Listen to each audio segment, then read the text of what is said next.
چونکہ الیکشن کے ایام ہیں، اور یہ بات ذہن نشین کر لیجئے کہ ووٹ ایک قیمتی اثاثہ ہے، اور یہ ہمارے پاس امانت ہے، اور ہم پر لازم ہے کہ ہم اس امانت کو بہترین طریقے کے ساتھ حقدار تک پہنچائیں۔ اور دیکھنا یہ ہے کہ کہیں ایسا نہ ہو ہمارے ایک ووٹ کی وجہ سے کوئی ایسا شخص منظر عام پر آ جائے جو سودی معاملات کے ساتھ ملک کو چلا رہا ہو۔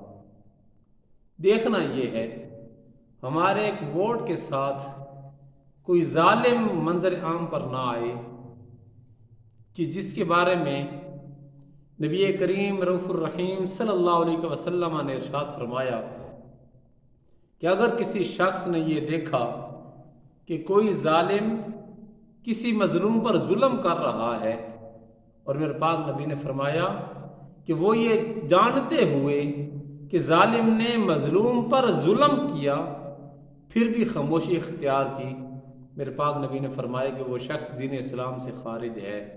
اللہ اکبر غنی و کبیرہ۔ احباب، ظالم کے ظلم پر خاموش رہنا کفر ہے، اور یہ میرے پاک نبی کا فرمان ہے۔ اب ہم پر لازم ہے کہ ہم اپنا یہ قیمتی ووٹ ایسے شخص کو دیں کہ جو میرے پاک نبی کا غلام ہو، کہ جو ہمارے مسائل کو حل کرے۔ ایسا نہ ہو کہ 5 سال پہلے نظر آئے پھر 5 سال غائب ہو جائے۔ احباب، اپنا ووٹ ضائع بھی مت کریں، اسے ادا کریں، لیکن جو اس کا حقدار ہے اس تک پہنچائیں، اور بہترین اس ووٹ کا حقدار ایسا شخص ہے کہ جو میرے پاک نبی کریم رؤوف الرحیم صلی اللہ علیہ وسلم کی شریعت کا پابند ہے۔ وآخر دعوانا ان الحمد للہ رب العالمین۔